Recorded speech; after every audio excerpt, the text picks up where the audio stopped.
So hello, today is January 1st, 2026, and I'm going to give a summary of some of the stuff I remember happened during 2025.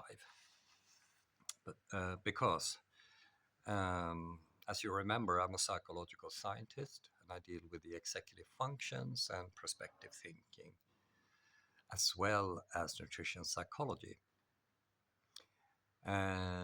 But from May to September 2025, I did broadcast 70 Q&A sessions. I did 2 hours every day here on TikTok to answer questions, which I thought would be about the executive functions and perspective thinking, creativity and stuff like that.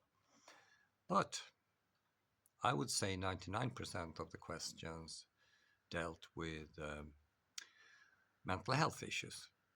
So everything from anxiety, neuroticism, depression, and so on, and even schizophrenia and OCD, which I first rejected to answer because these diseases has been considered neuropsychiatric, more nature.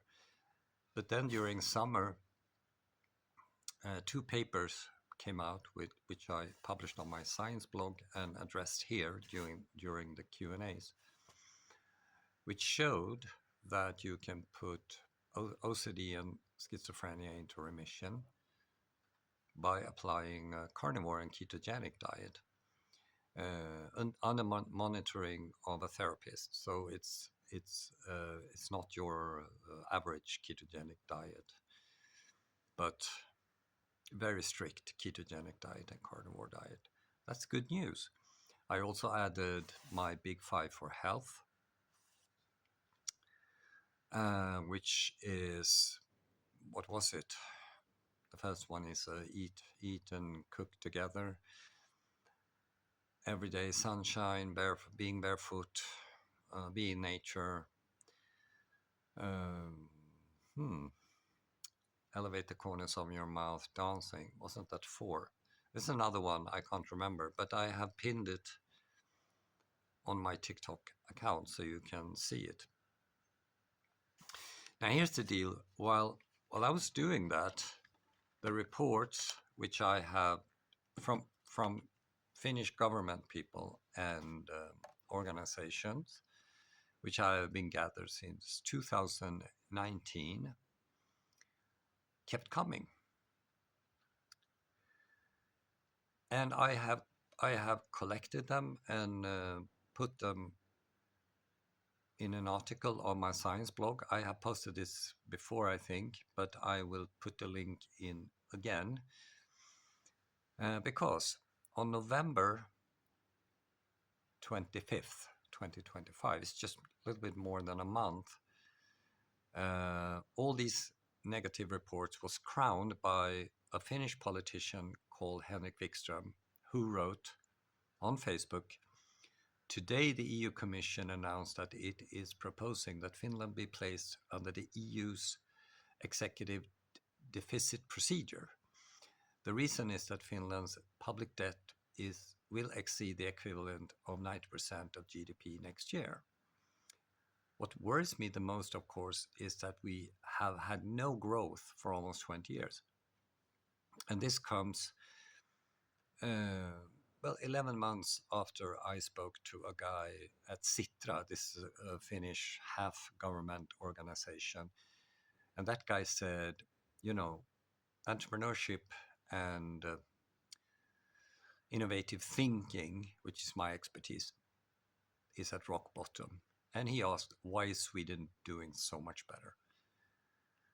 And I said to him, hi, I told my name, and then I said, I was recruited to Finland because of my expertise in that areas. Do you want to cooperate? He laughed at me and said, no, not with Swedish people. So this is kind of common here in Finland, that already from childhood that kids are trained to have a negative attitude towards Sweden, but it has a that's super negative because we used to be one country. So what is now called Finland used to be part of Sweden. Then Russia invaded and occupied Finland for 108 years. And since that time, the former eastern part of the kingdom has gone into decline.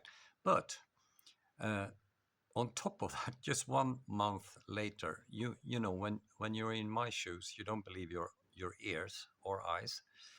They wrote about the school. I had told you before that the Finnish government has said that the school has collapsed. They have also said that the research has collapsed.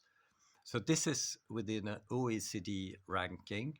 It's 38 countries, and Finland used to be at the top 25 years ago or so. But now it writes, this is media, Finnish media, on December 25th, 2025. So this is like Christmas Day. Finland, formerly number one in OECD, has fallen to 31st place among 38 countries. The ministry states that the collapse in education levels, the ministry state that the collapse in education levels is reflected in low employment. It can be added to a list of 20 points that have been reported by international researchers. Oh, maybe that's the last part is mine. Sorry, but so they report on the educational collapse that was also reported in May 2022.